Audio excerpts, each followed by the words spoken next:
Hello नमस्कार। Welcome to today's video. और आज मैं जो डिस्कस करने जा रहा हूं that is related to Hindustan aeronautics limited.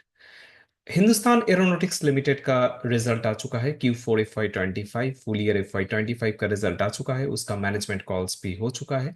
अब इस वीडियो में हम लोग थोड़ा सा डीप डाइव करेगा, थोड़ा सा एनालाइज करेगा कि कहाँ पे हिंदुस्तान एरोनॉटिक्स लिमिटेड खड़ा है, क्या दिख रहा है आगे, विजन क्या है, मैनेजमेंट क्या बोला है। कुछ एक पॉइंट्स जो इंपॉर्टेंट है रिजल्ट में, क्यों रिजल्ट सबड्यूट था, आप सभी को मालूम है रिजल्ट सबड्यूट था, तो क्यों था और आगे क्या दिख रहा है, दैट इज वेरी इंपॉर्टेंट। ये थोड़ा सा एनालिटिकल होने जा रहा है आज का वीडियो, तो request all of you to stay tune till the end and please subscribe my channel. तो before start, I have a disclaimer that I do not have any buy sell hold recommendation with this particular video. uh,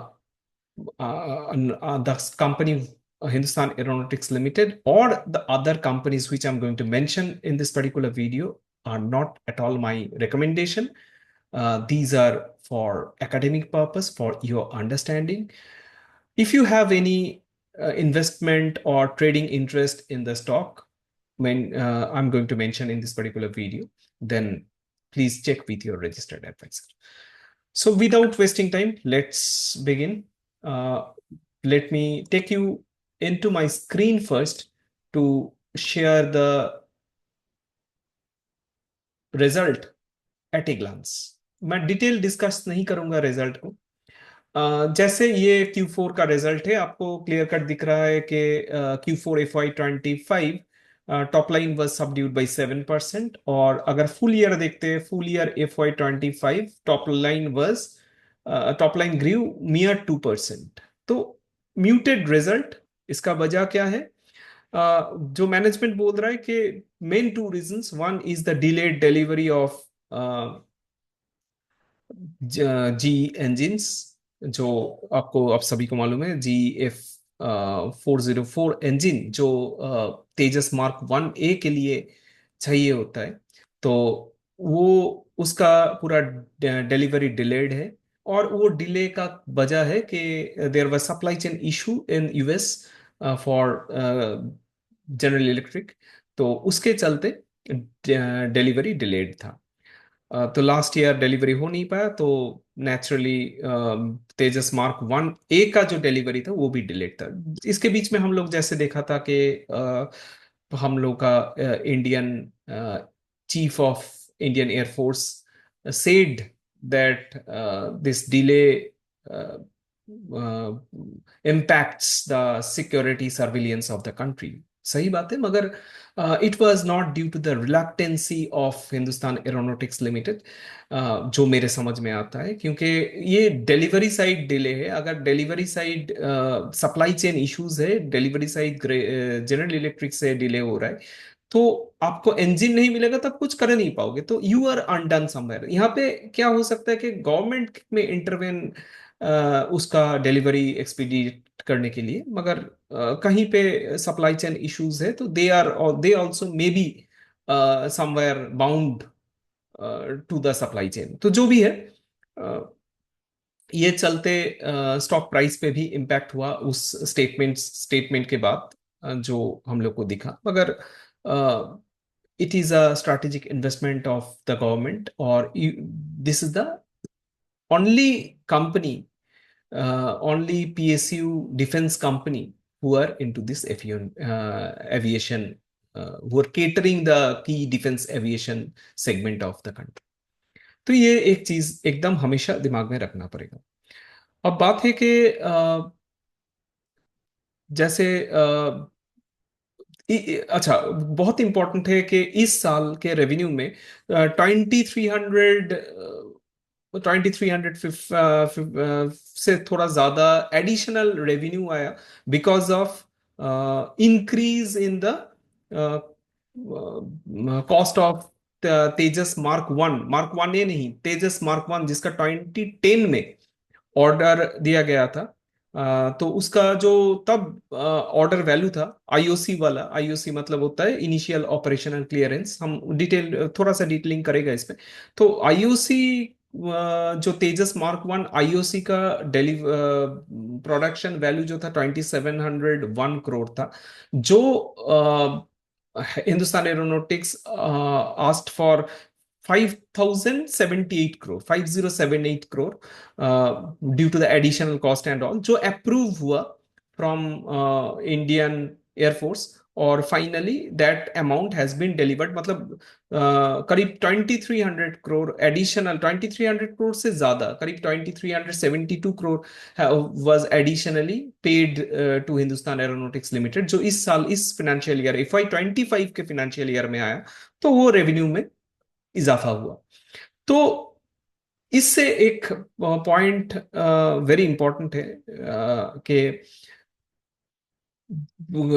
even after delivery that cost can be passed on. तो वो हुआ, successfully हुआ Hindustan aeronautics limited के लिए। तो आगे चल के भी एक्सपेक्ट किया जा सकता है, ये बहुत गलत नहीं होगा कि आगे चल के अगर देखता है कि कहीं पे कॉस्ट अटैचमेंट कॉस्ट बढ़ जाएगा, जैसे आप सभी को मालूम है तेजस मार्क टू के लिए जो इंजन जनरल इलेक्ट्रिक बना रहा है F414, उसके लिए they ask for additional cost beyond the contract value.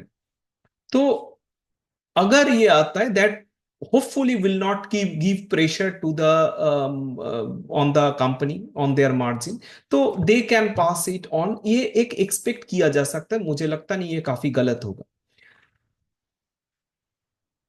अच्छा, तो I was referring about IOC, initial operational clearance. ये थोड़ा सा एक बार डिटेल्स में जाते हैं। आईओसी और उसके साथ एफओसी का भी बात आता है, फुल ऑपरेशनल क्लियरेंस। नाम से ही जैसे आपको मालूम हो रहा है कि ये इनिशियल है ऑपरेशन, मतलब एक फाइटर जेट उड़ने के लिए इसको बोला जाता है, टेक्निकली बोला जाता है good to go but not complete, good to go but not finished.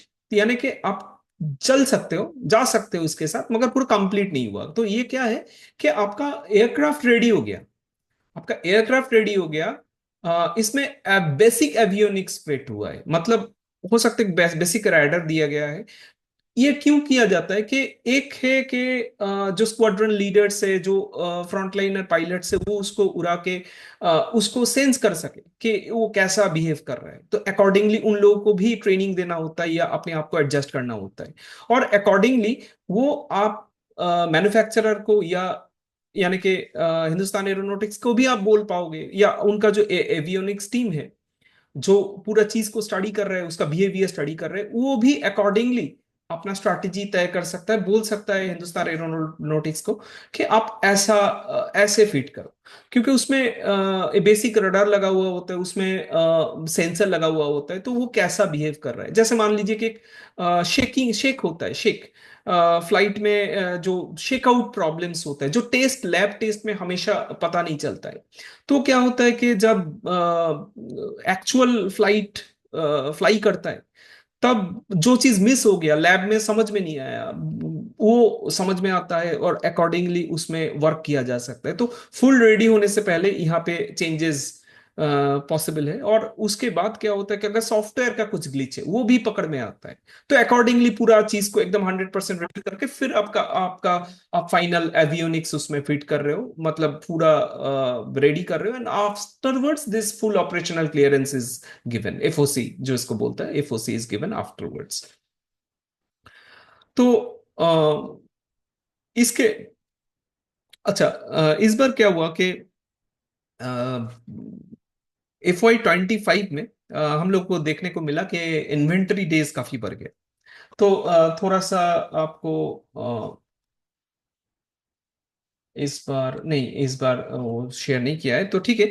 एक इन्वेंट्री डेज बढ़ गया 159 डेज से 263 डेज।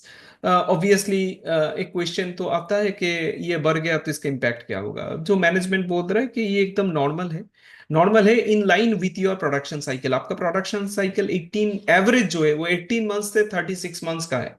तो आपको जो delivery timeline delivery timeline meet करने के लिए आपको वो इन्वेंटरी रेडी रखना पड़ेगा। तो इसके लिए इन्वेंटरी डेज थोड़ा सा बढ़ता है, एंड दैट इज नॉर्मल, इसमें कोई दिक्कत नहीं है। ये नॉर्मल, और आगे चल के हो सकता है वैसा ही देखने को मिले। तो इसके साथ और एक इम्पॉर्टेंट चीज जो आपको यहाँ पे दिख रहा है कि एक प्रोविजन, ये जो प्रोविजन आपको दिख रहा है, प्रोविजन होता है इस कंपनी में, प्रोविजन देखने को मिलता है बहुत वजह है। इस बार जो FY 25 का जो 2527 करोड़ का, 2528 करोड़ का ऑलमोस्ट प्रोविजन देखने को मिल रहा है। इसमें एक रीजन है कि करीब करीब 843 करोड़ का एक प्रोविजन कहाँ से आया, जो Su-30 MKI का FY 24 के मार्च में एक्सीडेंट हुआ था, तो उसका चलते एक इम्पैक्ट हुआ था। उसका चलते 843 करोड़ का एक मतलब इंटर एयरक्राफ्ट वाज लॉस, तो 843 करोड़ का एक मतलब लॉस हुआ।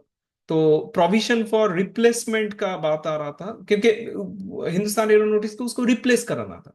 तो रिप्लेस कैसे करें, रिप्लेस करने मतलब फुल न्यू मैन्युफैक्चर करके आपको देना पड़ेगा। हो सकता है उसमें से थोड़ा बहुत पार्ट्स अगर रिकवरी सक्सेसफुली हो जाता है तो उसको हो सकता है यूज कर ले, मगर मेजर आपको करके देना पड़ेगा।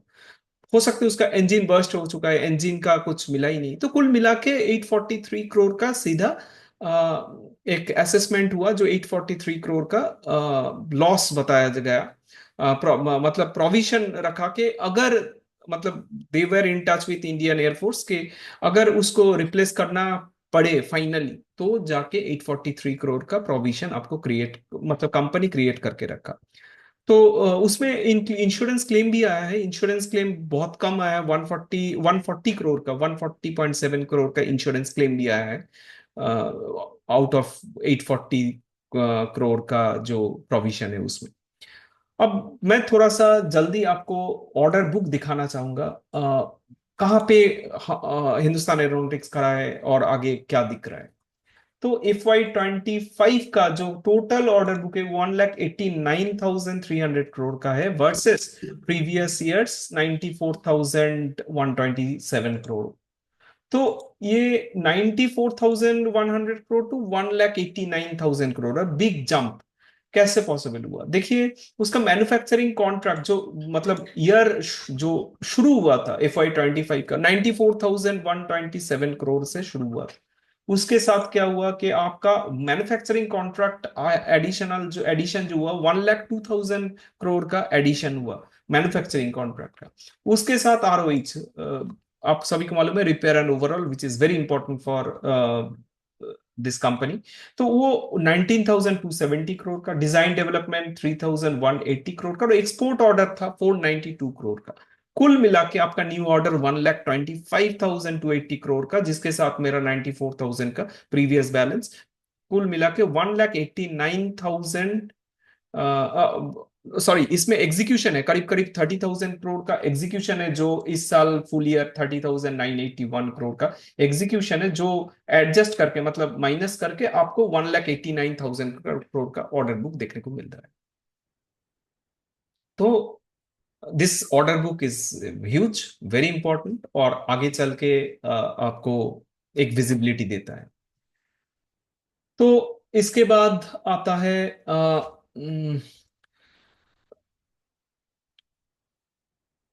अच्छा, और एक चीज यहाँ पे बोलना काफी जरूरी है, जो करीब मार्च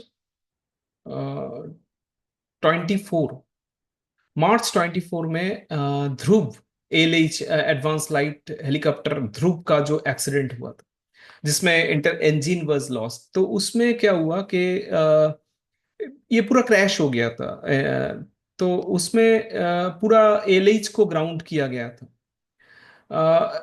पूरा ध्रुव ALH ध्रुव को Indian navy coast guard ground कर दिया था तुरंत, मतलब ओवरनाइट वो डिसीजन आया कि इमीडिएटली ग्राउंडेड।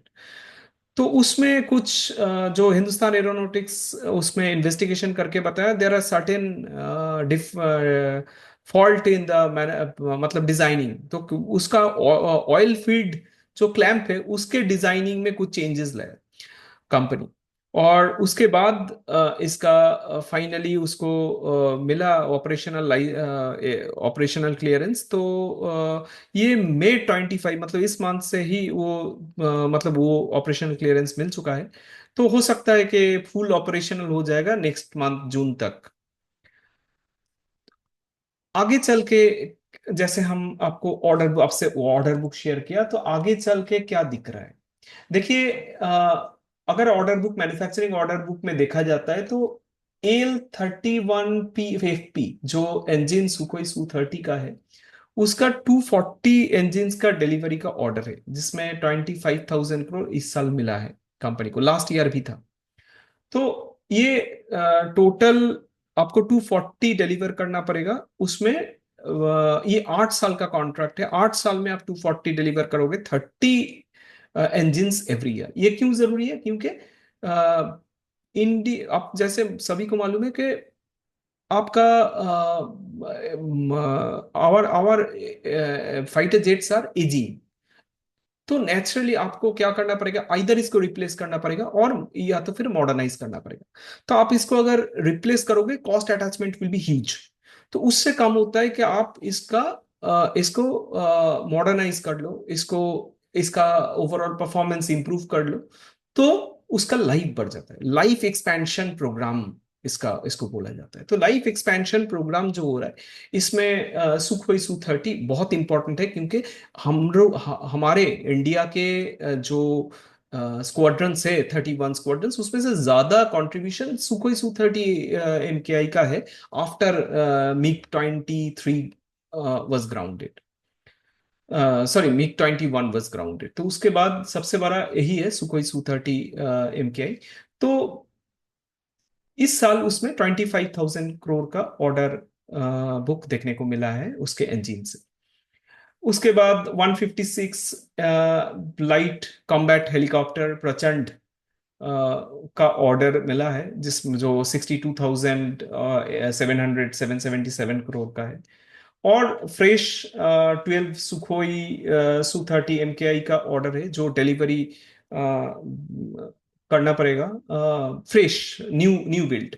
तो ये जो 12 सुखोई Su-30 है, उसका प्रोडक्शन नेक्स्ट ईयर FY27 से शुरू हो रहा है और 29 तक कंप्लीट हो रहा है। तो उसके लिए 13,454 करोड़ मिला है हिंदुस्तान एरोनॉटिक्स लिमिटेड को। तो कुल मिला के 1,02,000 करोड़ का एडिशनल ऑर्डर बुक इस साल मतलब FY25 के शुरू में देखने को मिला है। अब इसके साथ काफी इंपॉर्टेंट है टाइम लाइन, क्योंकि the whole country is looking for delivery of Tejas mark 1। तो कब तक होगा, क्या बोल रहा है मैनेजमेंट? क्योंकि मैनेजमेंट का पहले का जो स्टेटमेंट्स था, that is no longer valid, क्योंकि आपका इंजन डिलेड था, तो entire programme has been change. तो अभी क्या बोल रहे हैं? तो आप बोल रहे हो कि मतलब मैनेजमेंट बोल रहा है कि ये जो इंजन है, MK-1A का जो इंजन है, उसका डिलीवरी, फर्स्ट इंजन का डिलीवरी हो चुका है अप्रैल में, और उसको वो फिट करके टेस्टिंग भी हो चुका है। मतलब company has already, Hindustan aeronautics has already tested that engine, the which went well. उसके बाद अभी इस साल में 12 इंजन का बात चल रहा है, 12 engine are to be delivered this year. और इस साल 12 इंजिन डिलीवर हो रहा है। अच्छा, FY27 में company 24 LCA Mark 1A deliver करेगा। मतलब तेजस का 24 तेजस डिलीवरी हो जाएगा FY27 नेक्स्ट फाइनेंशियल ईयर में। और उसके बाद मतलब पहला 24 डिलीवरी नेक्स्ट ईयर हो रहा है, नेक्स्ट फाइनेंशियल ईयर हो रहा है। और उसके बाद एवरी ईयर 24 को एक्सपैंड, मतलब 24 का एक्सपीडिएट करके 30 LCA डिलीवरी होगा पर ईयर। तो 27 20 मतलब 28 29 2 साल उसके बाद अकॉर्डिंगली देखा जाएगा। टोटल 83 Mark 1A का ऑर्डर है। तो अच्छा, तो इसमें तो कंप्लीट ही हो जाएगा, 83 कंप्लीट हो जाएगा, क्योंकि 3 साल में डिलीवरी हो रहा है। नेक्स्ट ईयर 24 आ रहा है, और अगले 2 साल 30 ईच आ रहा है, तो कुल मिला के आपका 84 हो रहा है। तो